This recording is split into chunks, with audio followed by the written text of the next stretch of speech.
Who remembers what this is? News, Called newspapers. a news book. I mean, Read them regularly. Now, there are many fewer people who get a newspaper. Just curious, in the room, how many people subscribe to a print newspaper? More than I would have expected. So today we're going to talk about that. The newspaper readership is way down. And is it something that we should be concerned about? Our speaker is going to address that. He's an award-winning journalist. He's been a reporter for the Wisconsin State Journal covering the Capitol. That's where I know Mike Flaherty from. He's also been a business reporter, comes from a newspaper background. His dad owned a newspaper in Rock County, and Mike helped run that for a while. He's had a noted public relations career, really helped guide communications for the Smoke-Free Wisconsin campaign, which successfully got smoking out of restaurants and bars. So Mike has had a great career, and he's here to help us understand this. So Mike Flaherty, please join us. around me. Yep, I can. Thanks. Well, thank you. It's nice to be here. Now that I'm retired, this is especially nice because nobody asks my opinion anymore. So here I am. Yeah, I also taught a journalism class, science journalism at UW for 30 years and just retired from that. And I do miss the kids, but I don't miss all the correcting of papers. So yeah, Steve's right. I mean, traditional newspapers are in a free fall. The State Journal, which is still pretty healthy, is circulation is about half of what it was. It was 80,000 daily, 120 Sunday. Now it's 40,000 and 45,000 respectively. Revenues have just been killed. About half of all newspaper revenues were want ads, classifieds. That's gone to Craigslist. Real estate and autos were a huge income sources, the largest advertisers. That's gone. And they're really struggling to kind of find a new revenue model that's going to sustain them. And every newspaper is going through this. I'm old school. I still get 3 print newspapers and subscribe online to a couple others. And I'm from a weekly newspaper in Milton, and I believe passionately in them. But here's why. It's not sort of a romantic sort of feeling. Newspapers, the media we consume, strengthen the communities we're in. They reinforce our values. They reinforce our shared experiences. A local newspaper, for those of you who get a weekly, it's about our children's success, their future, what our schools are doing, issues that affect us all, holidays and celebrations. All of that's part of what I'd call a community conversation, whether it's the editor, where you exchange ideas. And that's disappearing quickly. And I know this is going to sound controversial to some of you, and please push back. I'm not trying to be controversial. I'm just trying to stand as I see it. So with that loss of community, America is kind of losing its story. You know, what we believe in. This is beautiful, what we do with the Pledge of Allegiance and how we support Madison and how we support America. It's increasingly become divisive to the point that our kids are kind of confused about what America stands for, right? And part of that comes back to our shared media and what we use to educate ourselves, what we use to share opinions, formal opinions in the first place. Now, it's not all gloom and doom. And I think it's important to remember where we've come from. So early on in the 20s, 30s, newspapers, there were 20,000 newspapers in America. Most were aligned with political parties or social organizations or social movements. They were what the internet is today. Everybody had their website or their blog. And every organization had a fit. Some of these newspapers were more than 1 million in circulation. We've gone from 20,000 to about 1,300 daily newspapers, and half of them don't publish regularly. But in its place, we've got literally millions of separate community conversations, separate communities all talking to themselves. The internet is a great resource for information. It's wonderful. It's fantastic, but it also separates us. There's very few communities that have one source of media that they kind of share together and celebrate together. They're all in their own space. I live in McFarland. We used to have a community newspaper. We still do, but that newspaper now covers 7 communities with 1 report. And as a former reporter, that's nervous breakdown material. I'm also on the village board, elected official, and nobody is watching what we do. There's nobody in the meetings and there's no media coverage of it whatsoever. And we have got a lot going on. And it's interesting to watch how democracy runs without anybody paying attention. And, or the people that are paying attention have an axe to grind. They hate us because we're elected. They hate us because we're liberal. They hate us because we're conservative. And that's the fear, correct? Without the shared sort of communal value, where are we going with all this? And how do we educate ourselves to be media consumers in this revolutionary new world? And it's hard. How do 2/3 of Republicans really believe the election was stolen? And what's that based on? And who do we trust? I love this. This was, you could translate this into journalism ethics, which was drilled into us in journalism school. Is it true? And is it at least fair? If you have two people with different versions of the truth or opinion, is it fair? Does it build community and bring us together, or is it just destructive? So these are values that journalists took seriously, and journalism itself is under attack, as you all know. Who is a real journalist? Who is somebody sitting in their basement spewing hate? Who is a propagandist? Who is trying to make the world a better place? And what media do they represent that can bring us together to help us vote, help us understand our public officials, etc. I was a great fan of George Orwell as a student. George Orwell was a socialist, but his books were a warning against Russia, the evils of communism and socialism. So his book 1984, which I'm sure most of you are familiar with, talks about what happens in a totalitarian society when one entity controls the information people get.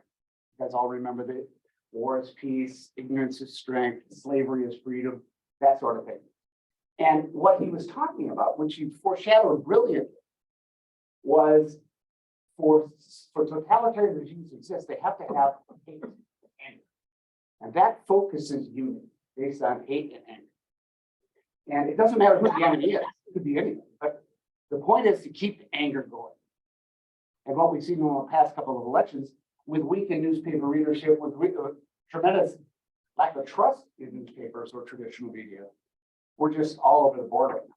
We're all at each other's odds. And I know this is a little bit broader than we anticipated, and I'll open it up to questions about what's happening, where newspapers are going. But I just think what's instructive is that in this room, I'll bet you 85, 90% of the time, we all agree basically on the same principle. Business, family, community. And yet here we are at odds. Why? How could that be? Well, we all have our own source of information. We all have our own influencers. And we're able, in this new media environment, to pick and choose. And that puts us in silos. So where are we going? I don't know. It's inconceivable that the revenue model that newspapers are based on today will allow the newspaper industry to survive. Now, having said that, when you paid whatever you paid to buy a paper, all that money went to physically producing the product. The State Journal used to use a small forest of money to create the paper to deliver that paper to your doors. That's a huge resource. It's a huge amount of energy. And now they can do it with the touch of a button. So costs are coming down on investors. So I said the circulation's in half, but they're getting 1 million hits a month on their website. So it's still a credible source of information, even if you don't get the paper.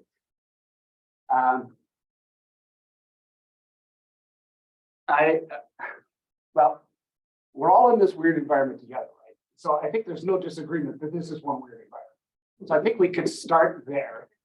And maybe I'll just open it up to questions for discussion. I think we all are kind of generally aware of what's happening, kind of why it's happening. So I won't belabor it, but let's just talk about it. Let's just open it up to questions. Yeah. I subscribe to the Wisconsin State Journal, but I get their online edition. So every morning I get this facsimile of what the print looks like, and I can page through it very similarly to what I used to do when I got the print. Are newspapers, local newspapers like the State Journal going to be able to shift to that kind of a model and survive? Is there, I pay a subscription fee. It's Right. considerably less than it was when it was being delivered to my home, a print, but presumably they're producing it that fairly cheaply, so I don't know what your thought is. Will newspapers be able to survive with more of a shift to like an online edition? Well, I think they can,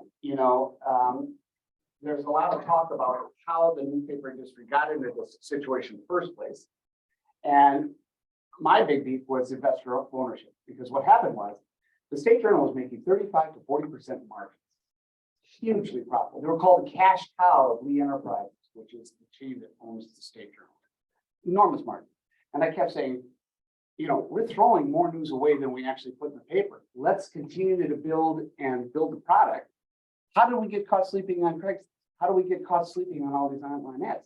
The technology was there, and we were a communications company and among the last to adapt. But I think they've learned. The problem with the State Journal, among problems, is they're down about half in the reporting staff. And if you're going to rely on a newspaper to report on issues and do their best to tell the truth in a fair and objective way, you have to have reporters watch. So about a third of the paper is what we call boilerplate. So it's produced as a feature package, and it goes to every newspaper in the chain. So you pick it out, they're like, how to pack for a trip or something. Like, oh, really? Right. So they can survive, and they'll continue to morph. I don't think they're going to go away, and I hope not. The other thing that happened in the 20s, we had 20,000 newspapers. We had this explosion. We became a consumer society. We went from no cars to 27 million cars in the decade. And newspapers were the advertising vehicle. Then radio comes in, then TV comes in, and now, of course, we're in this reality today. They'll survive. I just hope that they can survive in a capacity that enables them to hire journalists, and that they run the stuff that's written, as opposed to boilerplate from, produced in Omaha. That was a long answer. Sorry about that. I'll try to do a better job. I'm mostly like a web consumer of news. So I go online and look at on my phone or whatever. But when you look at the websites of a lot of these regional and local newspapers, they're really like 2 decades behind. Even non-news websites of other businesses are so much better than when you look at local newspaper news websites, not just the Wisconsin State Journal, but most local newspapers. Why is that? Why is it so behind the curve?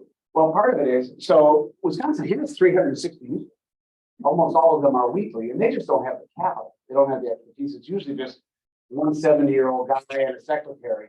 That's all that's left. And they're not adapting because they don't have the technology or the wherewithal or even knowledge to do that. And I'm hoping that newspaper associations and some of the national groups help build new models for revenue and upgrading their technologies. That's how the chains exist. They share all that technology. They tend to be better, and they naturally are better, but they're still not very good. It's complicated. Yeah. I get, I subscribe to know something.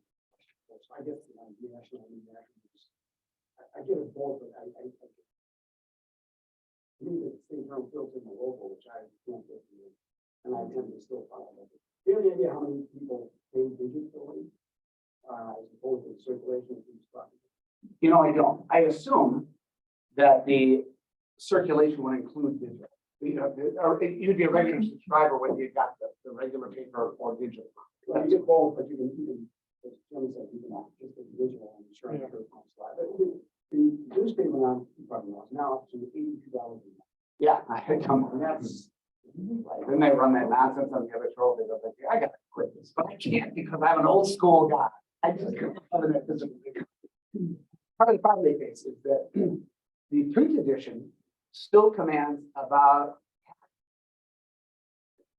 the value of print advertising is still double what it is the online advertising.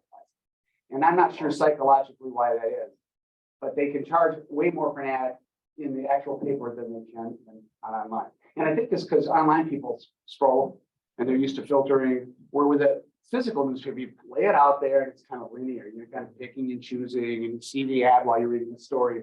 Where on the online version, you click on the article and then it comes up and you read that. You don't necessarily see the ad. So they don't drive behavior like or consumer activity the way the online versions do. Yeah, So there must be a lot of money made in advertising for hearing aids. Probably like 5 pages of the first section of the morning paper. There's nothing but hearing aids. Entire page. it's crazy. Full page. So I'm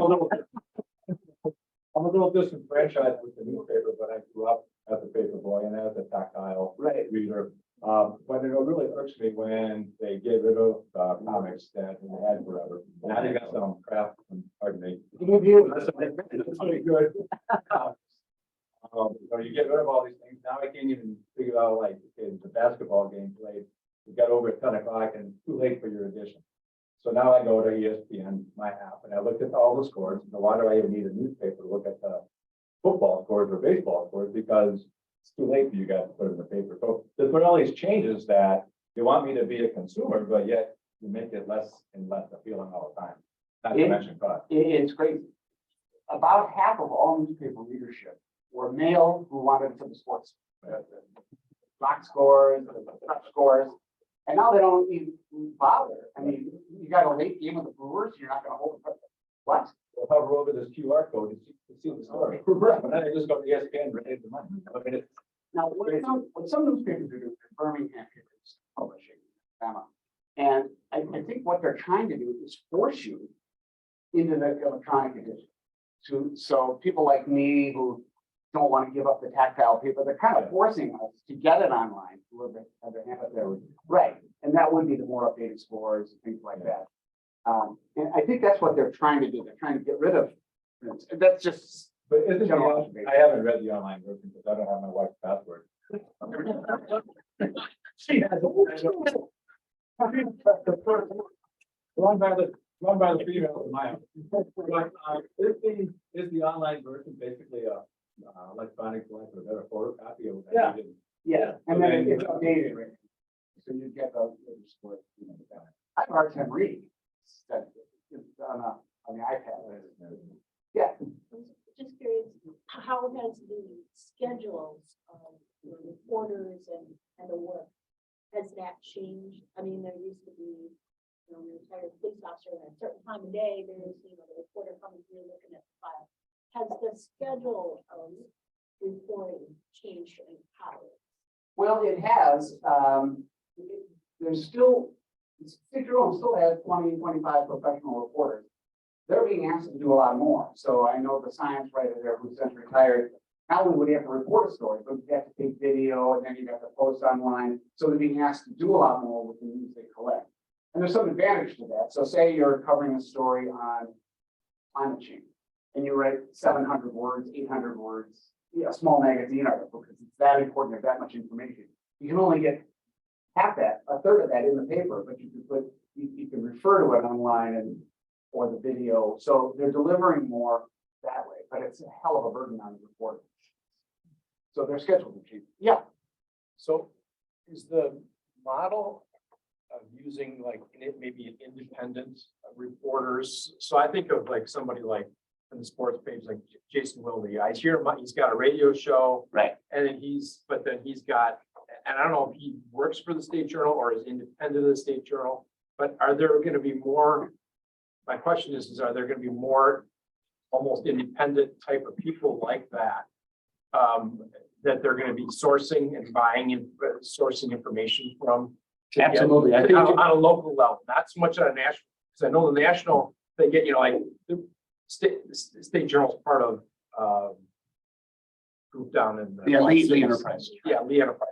So, I mean, they have a group of newspapers, so the national stuff all comes into that. But I'm on a local level, will there be more local contributors like that? Like, could Steve be a local contributor that they might say, well, you know, we'll hire Steve to do a couple of articles a month or something like that? Yeah, you know, freelancers for newspapers have had a really bad experience because they don't pay anything, and doing a good story is a lot of work.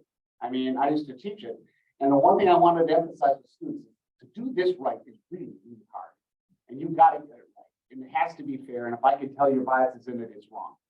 So it takes time. Jason, I believe, is an independent contractor. So the good news is we're getting all these independent sources. There's a thing called Wisconsin Watch, started by the Wisconsin State Journal's investigative reporter.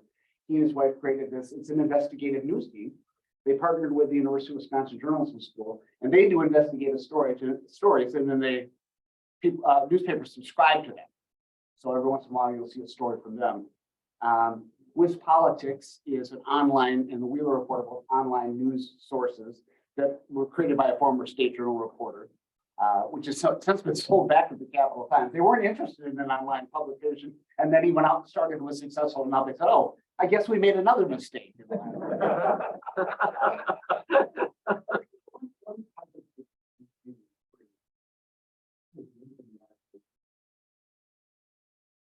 Investigative article to run 10 to 15 minutes of meetings. Yes. And they would never be published in print, even in the past, because they're just so long, but they're much more in depth. I mean, that's the one positive thing with digits or whatever on electronic, but they don't, there's unlimited space. I guess that's positive. I really, one of the reasons I got out of newspapers, I just loathed the business model. You know, they were making these huge profits. They were not invested back, and they were locked by investors. They couldn't take a one-time hit because they're used to making 35%. But we had a rule at one point, and it was almost a year, where you couldn't write more than 12 inches on any story. That's like 10 paragraphs. So they passed a state budget, and we're going to do this all in 600 words. It's ridiculous. I thought, well, you know, what are we doing? You can tell they cut the end of the article. Words cut off in the middle. So I will admit that I don't track the local news stories like on this facsimile thing that we're talking about, but I do track a lot of articles on websites that interest me. And I am amazed at the general lack of quality of writing of these articles, with the grammar errors, the spelling errors. You can see very much that they moved the paragraph from here to there and they forgot to connect them.